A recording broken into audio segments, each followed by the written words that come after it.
Hello, welcome to the next video for today. This is the new video for the studio type, and if you notice pala, ito na lang yung natitira. Basically, yung halaman na talong. The talong will be gone later on, but hinihintay lang namin tumutubo na kasi yung mga bunga, so hinihintay lang namin mahinog before we will cut it off. Anyway, so notice medyo ayos na yung yung place na yung tamo yung CR, it's totally perfect na siya, so kulangan na lang siya. So second, ito yan, medyo matatapos na yung mga yung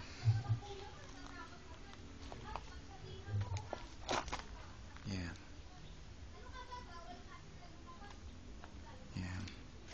So hagdanan, so i-finish pa to, no? Maybe probably by tomorrow or Monday bago ma-finish. So yan. So notice, tinaasan nila to kasi sabi ni Mati kailangan mataas kasi lalagyan ng tiles to. So para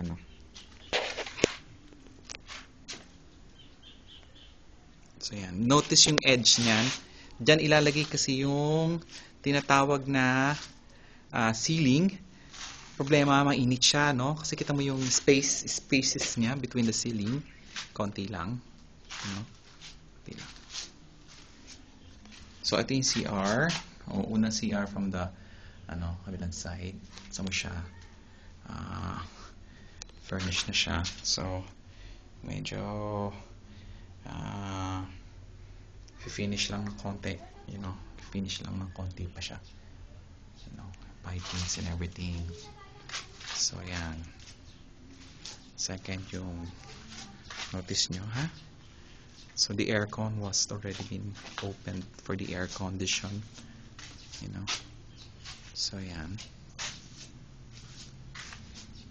Second, yung yan, pansinin nyo, yung flooring nilalagyan na siya ng tinataasan na yung lalagyan ng lupa dito, so tinataasan na yung ground, ground, the ground itself, tinataasan na siya.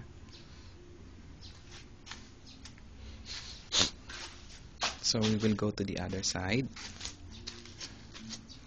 Let's go to the other side. Yan. Yan.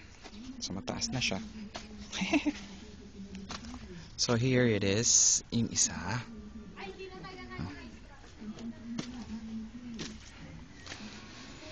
Yan. Ito furnish na rin siya. Ito maganda din dito. So basically, maganda siya. Yung mas malaki itong space na to rather than to the other one. So yan.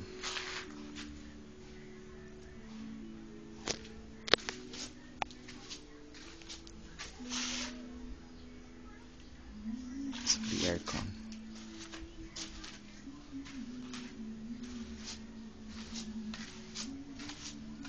So dito, ma-notice mo iba yung pagkaka-furnish niya kasi medyo nag-concentrate kasi yung nagtatrabaho dito sa loob, yung pinaka-interior. So mas maganda yung lining niya. See that lining? Ganda, no? So, tapos na siya. Although it will be the same thing sa kabila, so yan yung toilet.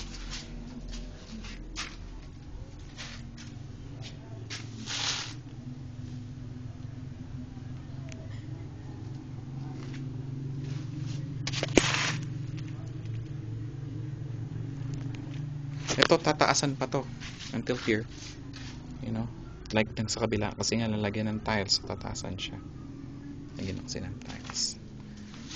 So here's the trusses. Ito yung lalagay dito sa bubong sa taas, see, lalagay siya dyan para sa bubong. So they're starting the trusses already. Okay, so we go to the main house. Main house.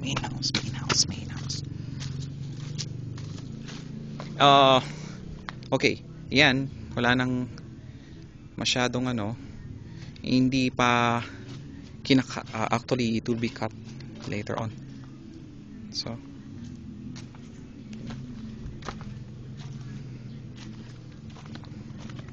So yung lupa, marami pa rin siyang available. I will start at the end.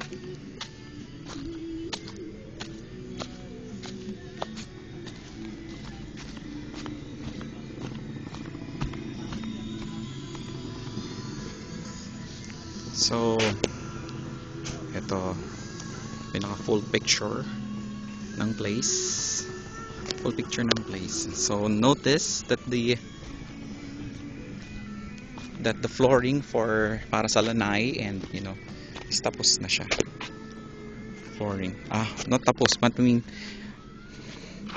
ano na siya? Sementado na, And notice mataas na siya ngayon. So naka-ready na yung mga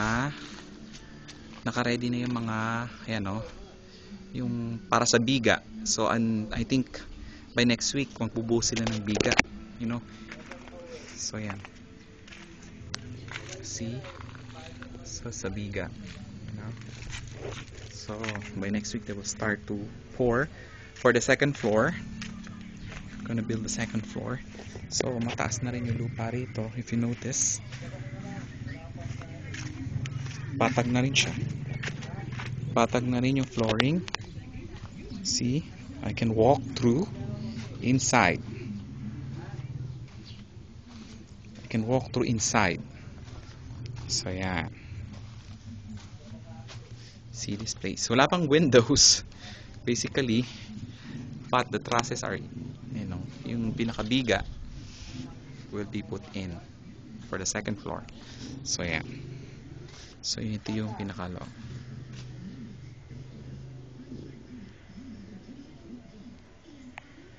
Okay? Okay?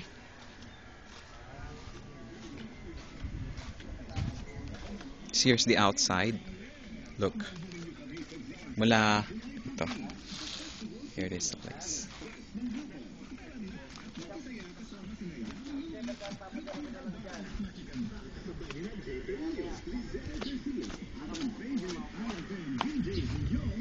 And